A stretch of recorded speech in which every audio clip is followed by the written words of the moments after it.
Hello,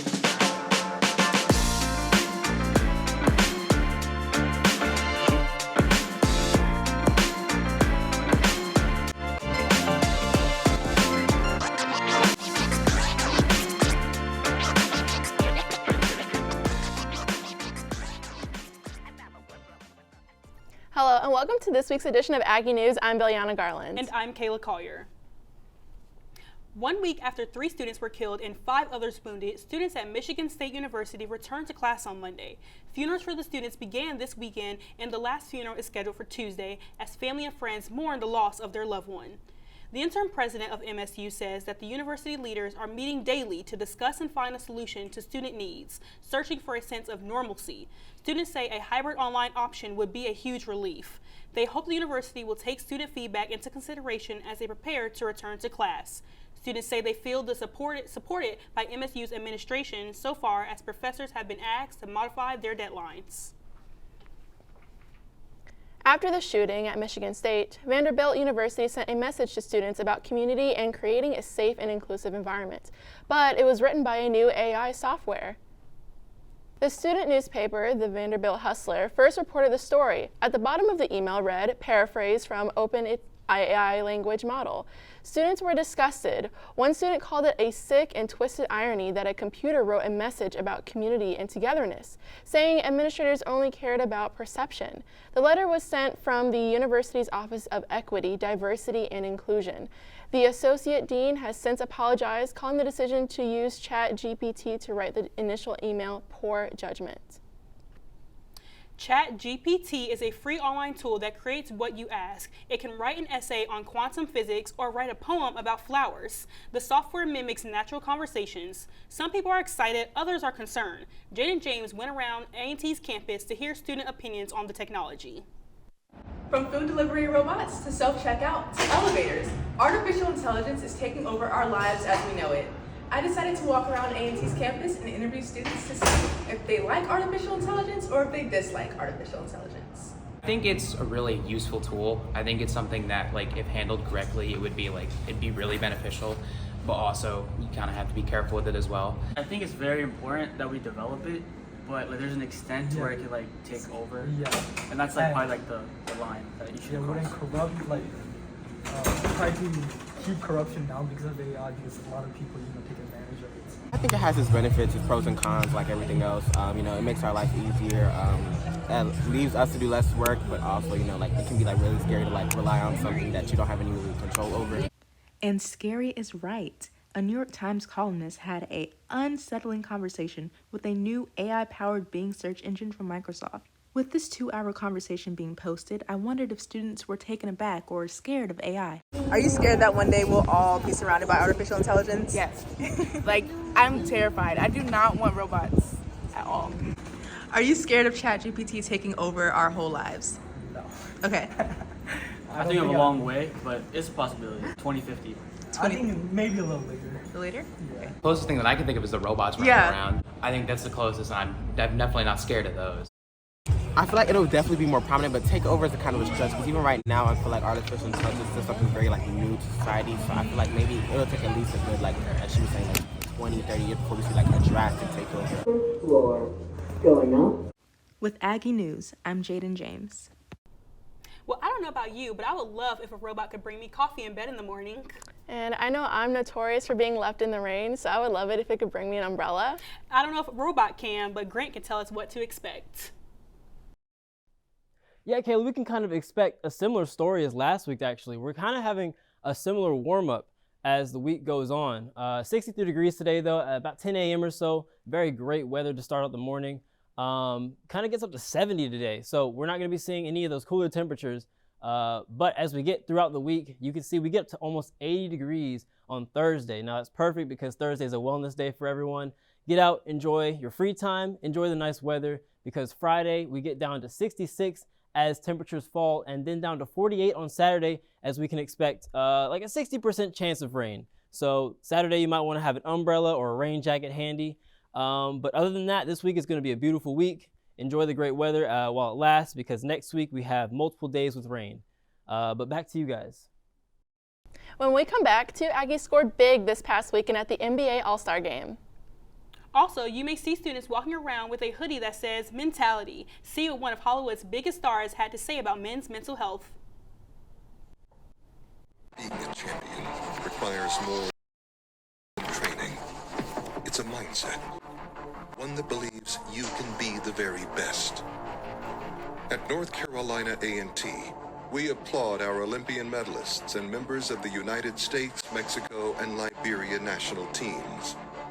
Watching Trevor Stewart and Randall Ross Jr. make history in Tokyo were moments we'll never forget. We also applaud the 13,000 Aggies who are champions in so many other ways, from creating self-driving automobiles, to landing nationally competitive scholarships, to changing the face of STEM careers across America. It's often said at A&T that Aggies do. Well, don't think for a second that Aggie champions are ever done. North Carolina A&T, home of champions.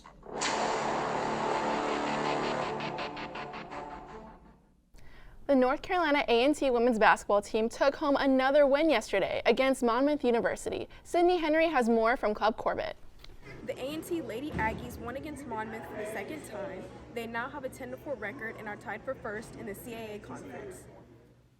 The Lady Aggies started off strong, first quarter scoring the first 2 points of the game.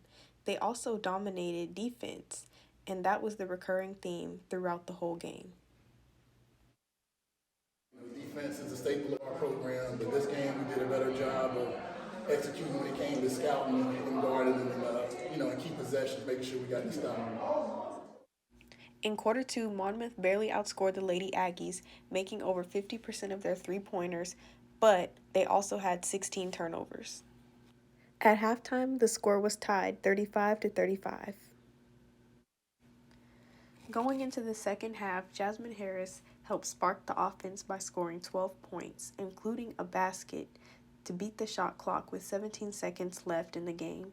That basket put the Lady Aggies up 64-62. The final free throw by Malia Bracone sealed the win. The approach is to get the dub, play hard. We know that everybody's going to give their best game to us, so just making sure that we're ready for that. Aggies play back here at Corbett on February 26th as they battle for first place in the CAA. In Greensboro, Sydney Henry, Aggie News. 2 North Carolina A&T students were selected to display their paintings in the 2023 NBA All-Star HBCU Art Showcase.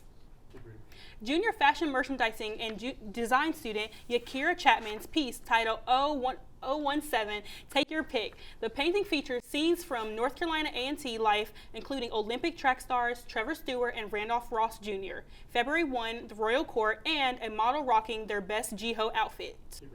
Graphic design student Janiyah Barcliff also had her artwork displayed in Salt Lake City this past weekend titled Self-Discovery. Barcliff created a self-portrait piece showing how A&T has guided her future for success. Also this weekend, there was a pop-up shop at Holland Bowl featuring student businesses. Reporter Deja Garner has a look at the vendors and happy shoppers. Deja Garner here at Holland Bowl for Black businesses in the bowl. 33 entrepreneurs are out here showcasing their Black-owned businesses. First-year bioengineering student Ayana Gary is the creator behind it all. What's up, y'all? I'm Ayana Gary, and I'm the host and founder of Black Businesses in a Bowl. I decided to do this because I understood that there was a need for creators to come together, network, and sell their products, and I'm also a DJ, so this was an opportunity for me to promote myself as well. Many A&T students came out to look, shop, and most importantly, support their fellow Aggies. Cheyenne Ross, the owner of Bangalicious, speaks on the meaning behind her new launch. Bangalicious has Eternal You coming out in March 2023, and it's all about embracing your true beauty, your inner self, and everything like that.